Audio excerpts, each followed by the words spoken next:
ഇമാം ഗസാലി റളിയല്ലാഹു അൻഹു പഠിപ്പിക്കുകയാണ്, മനുഷ്യർ മുഴുവനും എല്ലാവരും ചർച്ച ചെയ്യും മഹ്ശറയിൽ നിന്ന്. ഇനി നമ്മൾ എന്ത് ചെയ്യും? എത്രയോ കാലമായി നമ്മൾ ഇവിടെ നിൽക്കുന്നു, ഇവിടുന്ന് രക്ഷപ്പെടാൻ എന്താണ് മാർഗം? അപ്പൊ ജനങ്ങളെല്ലാവരും കൂടി തീരുമാനം. നമ്മുടെ ആദ്യ പിതാവുണ്ടല്ലോ, അബുൽ ബഷർ ആദം അലൈഹി സ്വലാത്തു വസ്സലാം.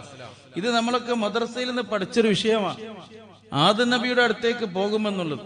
പക്ഷെ പോകുമ്പോൾ അവിടെ എത്താൻ എത്ര സമയം പിടിക്കുമെന്നുള്ളത് നാം ചിന്തിച്ചിട്ടില്ല.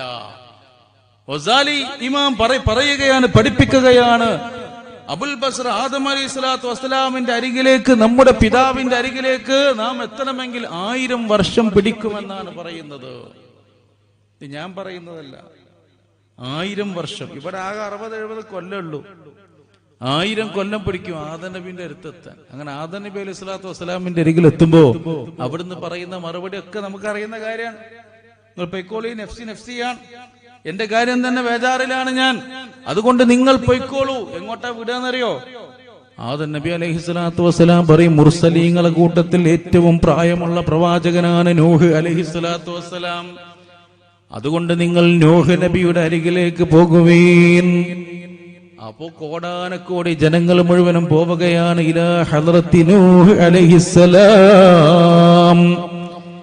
ഓ പ്രിയപ്പെട്ട മുഅ്മിനീങ്ങളെ, ഇമാം ഗസാലി റളിയല്ലാഹു അൻഹു പറയുകയാണ്, നൂഹ് നബിയുടെ അരികിലേക്ക് മനുഷ്യകുലം എത്തണമെങ്കിൽ 1000 വർഷം വീണ്ടും പിടിക്കുകയാണ്.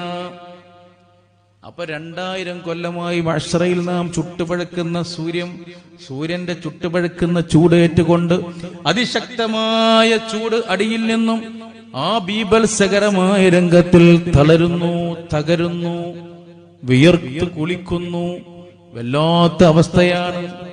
പിന്നെ നൂഹ് നബിന്റെ അരികിൽ എത്തുമ്പോ അവിടുന്ന് പറയുകയാണ്, ഇല്ല, നിങ്ങൾ അടുത്ത പ്രവാചകൻ അവിടേക്ക് പോകൂ, ഇബ്രാഹിം നബി അലൈഹി സ്വലാത്തു വസ്സലാമിന്റെ അരികിലേക്ക് പോകൂ. അവിടുന്ന് അടുത്ത പ്രവാചകന്റെ അരികിലേക്ക് വിടുന്നു, ഈസാ നബിയുടെ അരികിലേക്ക് വിടുന്നു, അവിടുന്ന് പിന്നെയും വിടുന്നു, അവിടുന്ന് മൂസാ നബി അലൈഹി സ്വലാത്തു വസ്സലാമിന്റെ അരികിലേക്ക് പറഞ്ഞയക്കുന്നു. ഇങ്ങനെ പോയി പോയി ഓരോ പ്രവാചകന്മാരുടെ അരികിലേക്ക് പോകണമെങ്കിലും 1000 വർഷം പിടിക്കുമെന്ന് അബൂ ഹാമിദിൻ ഗസാലി റളിയല്ലാഹു അൻഹു പഠിപ്പിക്കുമ്പോൾ, പ്രിയപ്പെട്ട മുഅ്മിനീങ്ങളെ, അവസാനം എത്തിപ്പെടാനുള്ള പ്രവാചകൻ നമ്മുടെ നേതാവ് മുഹമ്മദ് റസൂലുള്ളാഹി സ്വല്ലല്ലാഹു അലൈഹി വസല്ലം. ആ റസൂലുള്ളാഹിന്റെ ഉമ്മത്താണ് നമ്മൾ.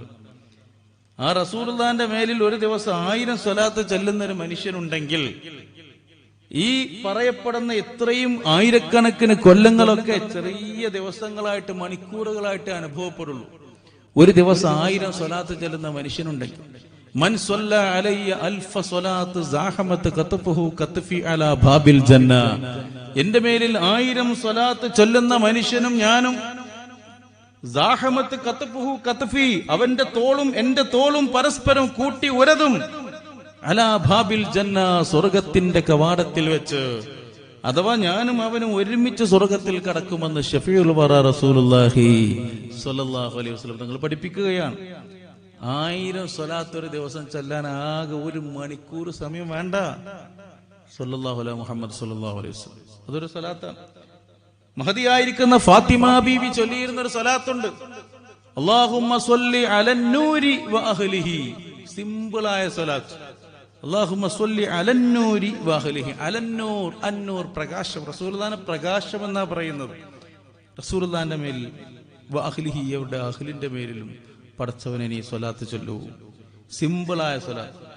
സ്വല്ലല്ലാഹു അലാ മുഹമ്മദ് എന്ന് മാത്രം ചൊല്ലിയാലും സ്വലാത്താ. അല്ലാഹുമ്മ സ്വല്ലി അലാ മുഹമ്മദ്, അല്ലാഹുമ്മ സ്വല്ലി അലൈഹി വസല്ലം, ഒക്കെ സ്വലാത്തുകൾ. അന്നൂറുൽ മംദൂദ എന്നൊരു ഗ്രന്ഥമുണ്ട്, അതിൽ പറയുന്നുണ്ടല്ലോ, ഒരുവിധം സ്വലാത്തുകളൊക്കെ അതിൽ രേഖപ്പെടുത്തിയിട്ടുണ്ട്. പറഞ്ഞു വരുന്നത് 1000 സ്വലാത്ത് പതിവാക്കാൻ നാം തയ്യാറാവുക.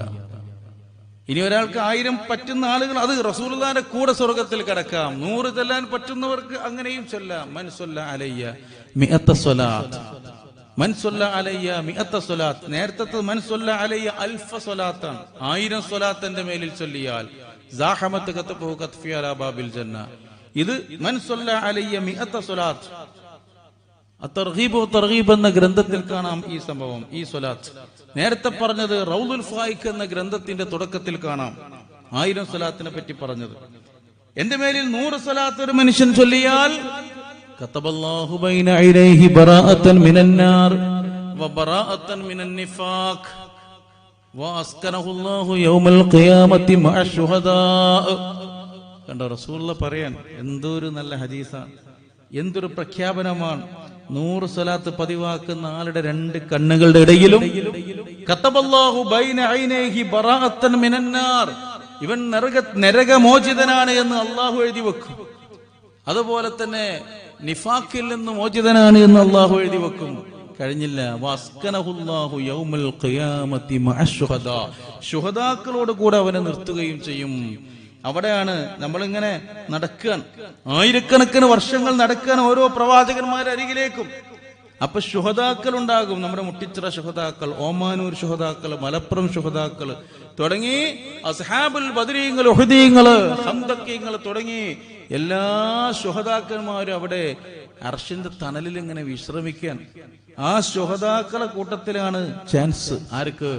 അള്ളാന്റെ റസൂൽ സ്വല്ലല്ലാഹു അലൈഹി വസല്ലം തങ്ങളുടെ മേലിൽ എല്ലാ ദിവസവും 1000-ഉം അതുപോലെ 100-ഉം സ്വലാത്ത് അധികരിപ്പിക്കുന്ന ആളുകൾക്കുള്ള ശ്രേഷ്ഠത മഹാന്മാർ എഴുതി വെച്ചത്.